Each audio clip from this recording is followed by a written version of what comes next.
Hi, welcome to One Word a Day. I'm Sophie, your pilot into the universe of Chinese. We are going to continue our journey in getting to this 36 stratagems a day. We are almost halfway through. Yesterday we talked about looking bigger than who you are, 树上开花, like you are that tree, and you try to put fake flowers on it to look you're blooming, you're strong, you're resourceful, something like that to deter your enemy from attempting to attack you because they see you're weaker, smaller than them. So this is one strategy. And today we talk about 暗度陈仓, 暗度陈仓. Okay, there are historical stories backing up this phrase. This 陈仓 is a particular location happening there. So there's this referral to that story. But again, let's go down to the character level. 暗 means dark.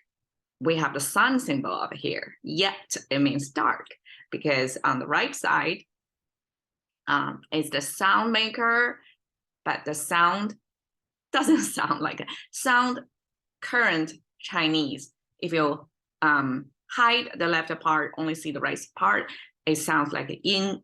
So it's not really making the sound, acting as the sound maker for it, right?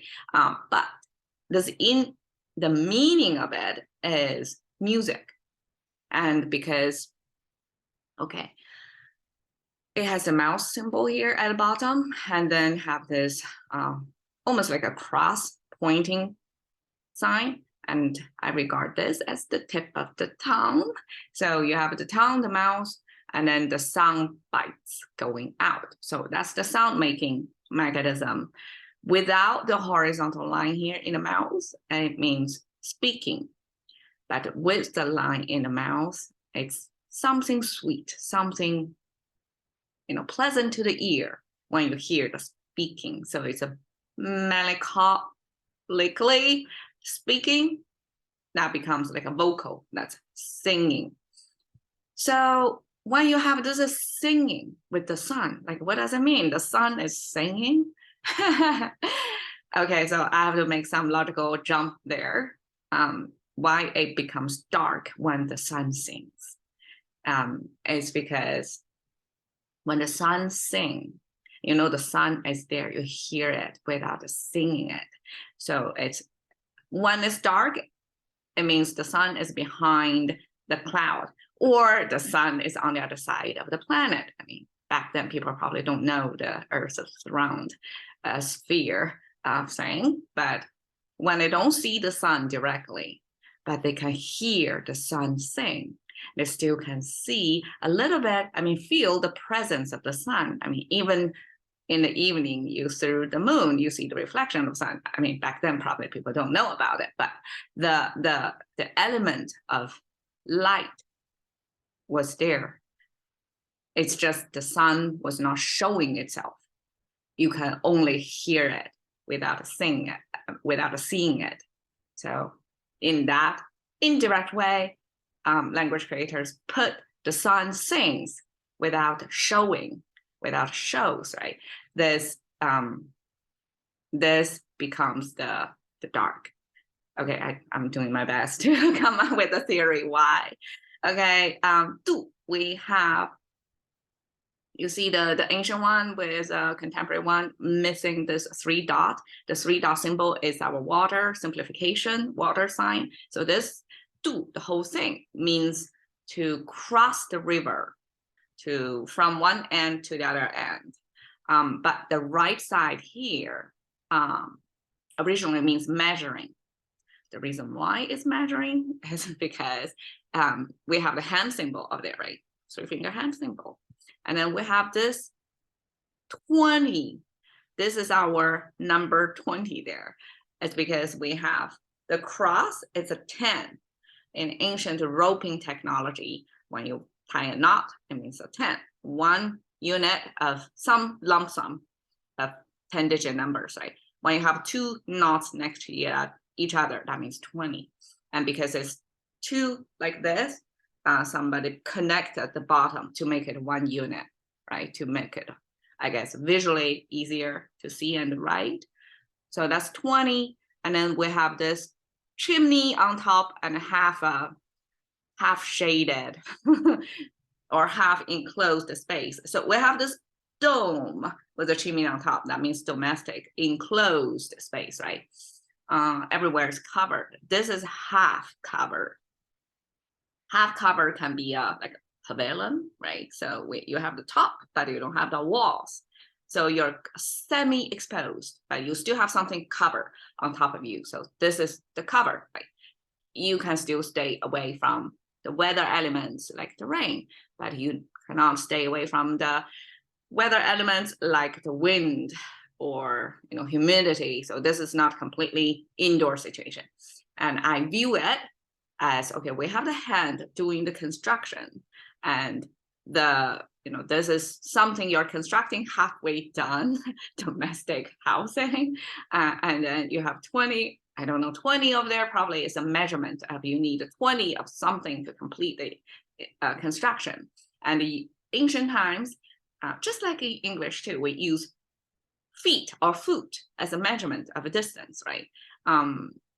Before the invention of standardized, it has to be, people gather, make a decision how 1 foot, how long is 1 foot, right?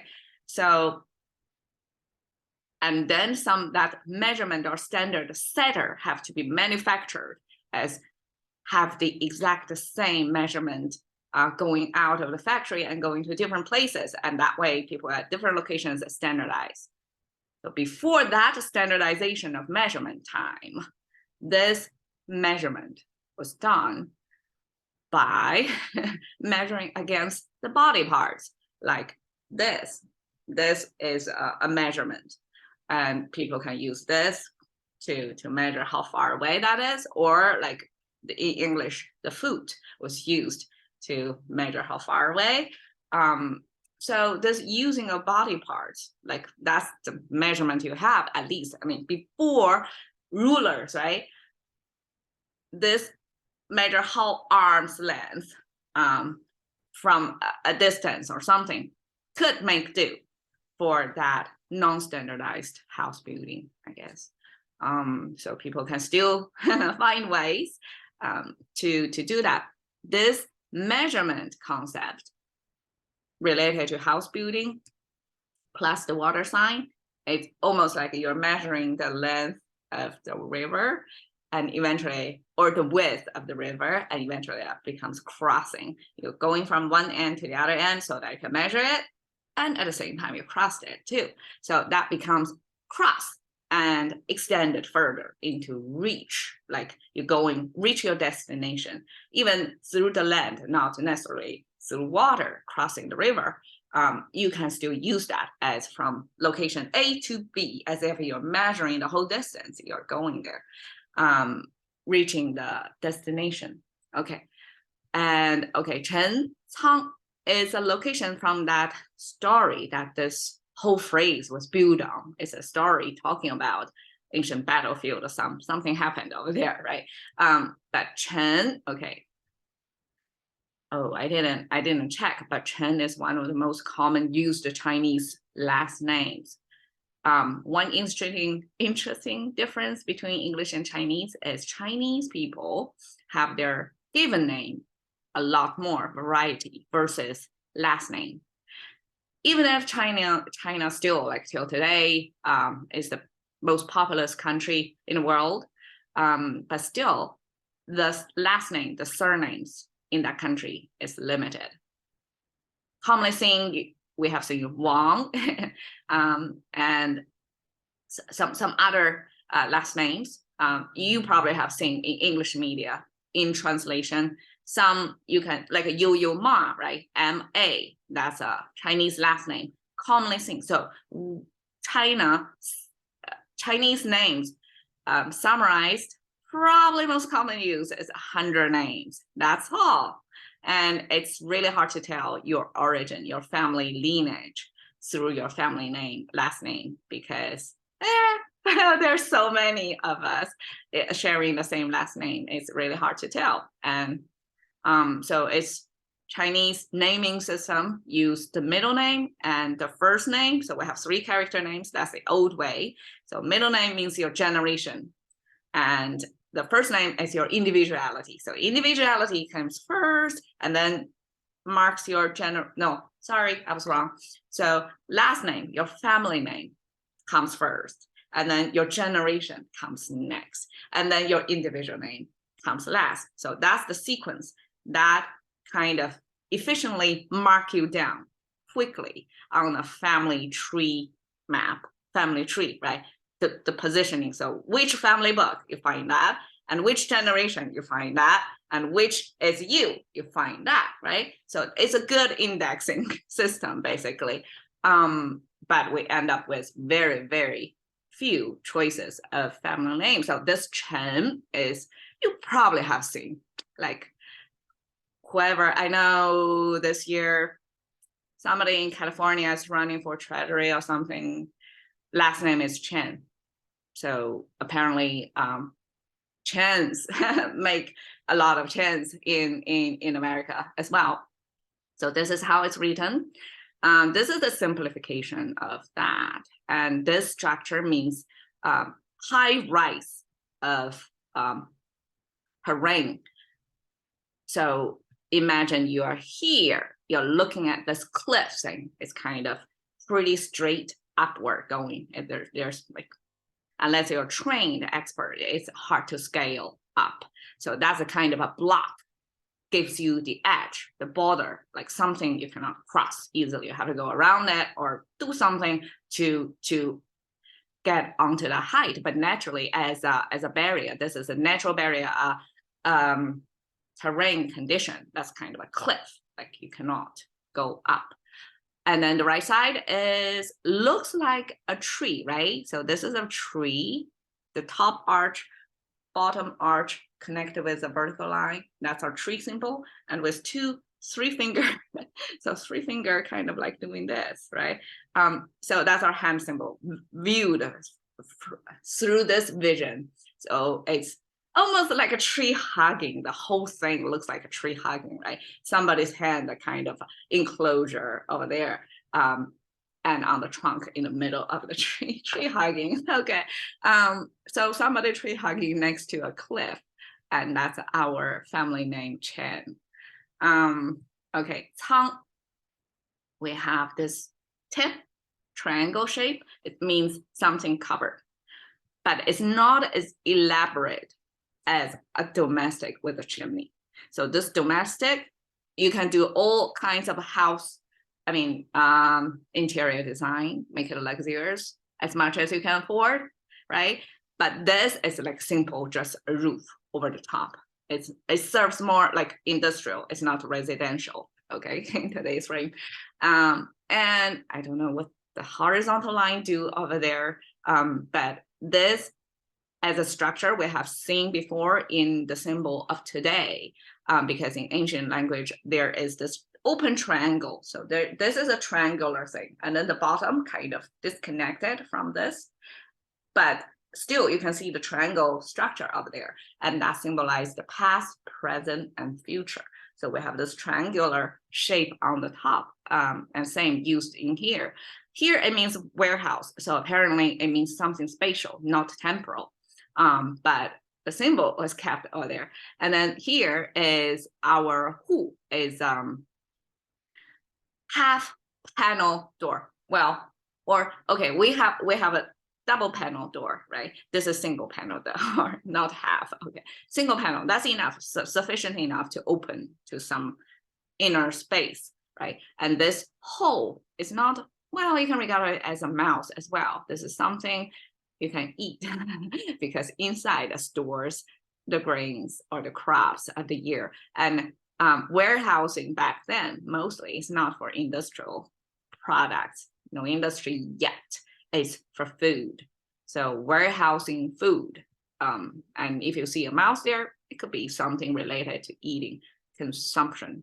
And another interpretation of that is there is a small hole on the door. So go figure. Probably when grains were stored away under this structure, besides opening the big door, you can still have a smaller, like easy access to the warehouse to scoop out the rice. I don't know. That's a structure, just a physical structure, the framework, the whole thing, to depict the warehousing back then for, produce, not produce, but grains, something that you can store away. That can go bad as well, right? The whole warehousing of the agriculture products. So 暗度陈仓, 陈仓 simply in that situation, old warehouse, 陈, okay, I didn't translate it as a 陈.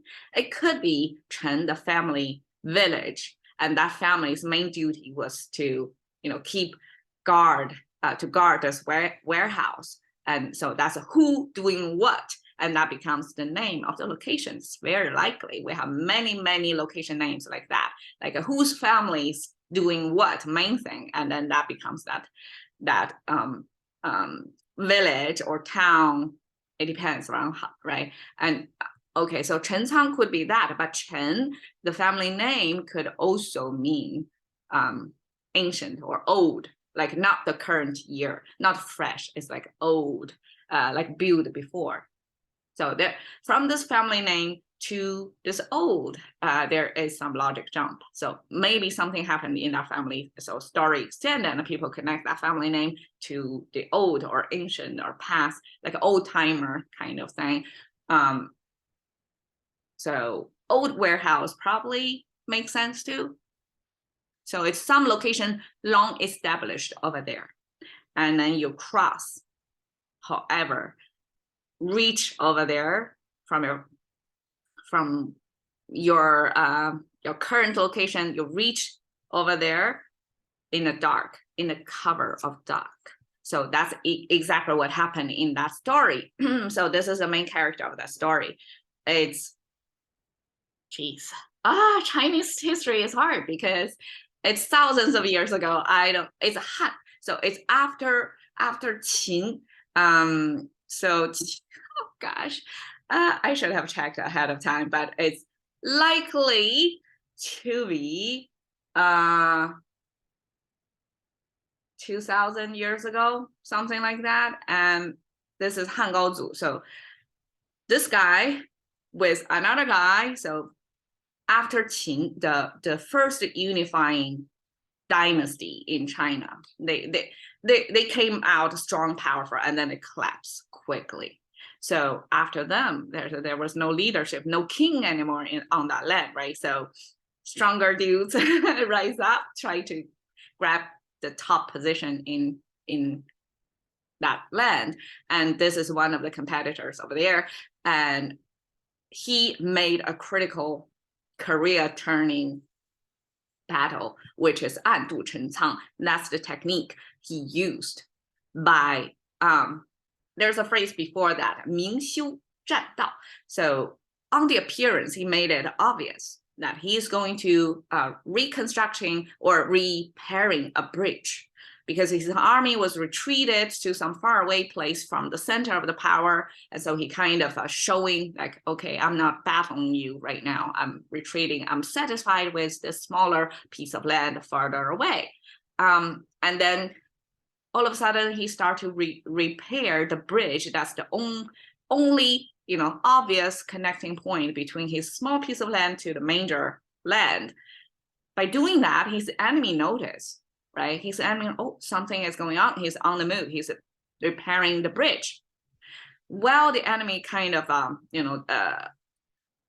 dispatch armies or move their military resources clustering to over here of the bridge, the main resource of his army was kind of going probably further away, like not a reasonable path, but it's still possible to cross, to kind of circulate toward the back end of the enemy and beat them out of surprise. So it's ambush situation.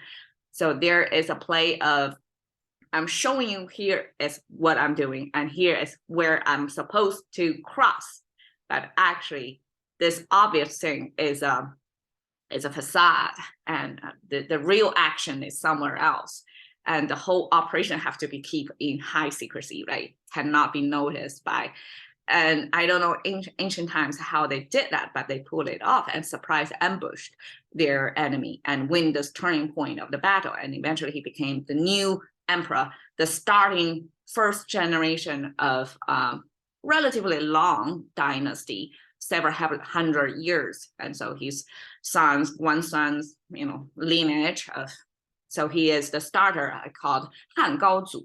He's the starter of this, and this is a statue memorizing that. He's just a character. It's not about statue, but he was one of the dynasty founders in long line of Chinese history. And this ambush strategy of 暗度陈仓 was used by him. There we go. Cash into the currency of thinking by one word a day with Sophie. See you another day.